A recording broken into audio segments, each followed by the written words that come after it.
Yeguswa ye chire mu na dan da nyina meka me se hu se me na ya aprekumafra kente papa na efrimi akasa me nua be ma ni din e de Bright Mr. Bright kente e dinkra na o hwehwe no a ubehu no wo ntonso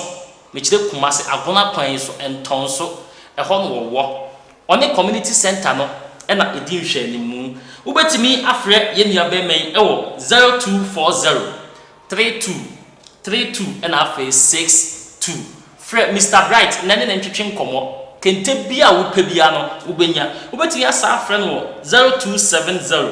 9753 and half 90 ye to nkomo twetwe ne so nana ebinum so sa bu bebi na omoso de omo ka ne se obi abawuo etuetua obi aso say na wo kire be mu na nti ase ne sei ani se obi anim se de abawuo tie na abo akokɔ no ka se de ohunu abawuo da wo mra mabisa no de ne ba no nyare ode ne kwadidi na ni beba no so no otua kroma no nam so on so na takra no otua onuru ho nti akokɔ se de ohunu abawuo yada wo mra mabisa on kan emu nsɛm nkyerɛ no na wo ho awiabɔ ena obi ba ahunu aka no osomu ana anyi agye nense na ni abede wo su no yo sa na wana wiabo a wo nso wo ye dede ha ya adwene obi abawu etuetue obi aso wo bob na no na wo di tuetue nti sosi ni bo obi sum a enye wo hwe no no wo gina wo bo nsem so wo ba so tro ma ne geje wo ma me bank ase nyame ntua naka epiao awusiafo nana chiame tachi ena ye ne twetwe nkomo no utimu sa asem bia wo ka no onimni ye wo ka so ohunu enipa num sei na dane da nyina ihia wo mu odwumadie so uguso a wo hwe ye dwumadie ye yankasa ya homatrofo a edaso no betimi afa sa wo nimdie bi ewo abebuo ho anase amambre ene amane so na wo so pese wo kire wo bobre wo dwumadie so a bo wode ya na fra ye na wo betwetwe nkomo ye ndi ye twetwe ti ye na wo betwetwe nkomo na yenso so yama waba abekire wo bobre na yenhwe biemu ye se ensuo a edo wo no na ekọ wo hinam na ensuo de ehia de tie ne se ensuo a ye no yi se eteneba na wo de toa ana hina ana bibisa akotomu a de epe wasem ne bewura toa no de aka nyina besan befa ho akọ ti se ewiase wabai oba odo wo ne bewa ho bibit ma juicy kedi bi okra akofre nkra ni pem no ogu ani mu ase e de obetie wasem se one obebo bra se de ade bonfi ase yetie no se ense obere ma se ono nkotana no oba odo wo ne bi di wachi ode mu oya mu hia mu osika mu odi wachi e ke se nsu odo no na ekọ wahina mu no na mo abusiafo dan da nyina meka dwumadie wunim se yentimi metna ha saa na wo mo a eso yasene no so yenkonkwaje omadwa tondie eno ti sabre die yenkonkobɔ ho dawuro na se ba ye be sa to aso de mo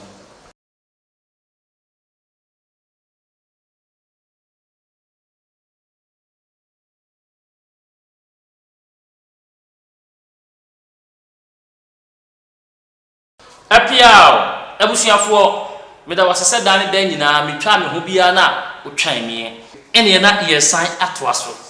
ye kase efie bia no mensem ewom ebi no ka no mensa nanso ye se mensem ewom na wada ma de ntine efie bia mensem wom de tie ne se maami bi no we krom ye fa maami abreburu wa ne kran ma di wodi bi wo fie sa on se be bia no yankopon timi mfa omo a ye dwo nko ama efie ho e de abako bi ko konye na ono no oya hobambo mafie ho bia no akofie okodi patapa asem bi wo munyina na so oni ho a krofo se ejashi akranti echi se de kan si mema ni wa ne mapa ye ho na nka wo fie a kende asma ade bai ga do nam nika ne be kro anasa wo ko ofofo no obi a woni wonu hu o timi ka che ni pas ma si fie na wo ko kre na ba koto no na bo blim nti ba bia ni wa be ma kra wo se be ma wo dupi no na ne yire ne ede tu ko de ne ka oba no ba beji ani e ka no Ese se wo de sonsono kana ase ne hunye huntu ntua akire bin ne apambre e beba ho abeje nti fie bia no mensem wo ne se ene ebe yi kura kwa akohia se be oba woni be ma no ene yebo ni yachia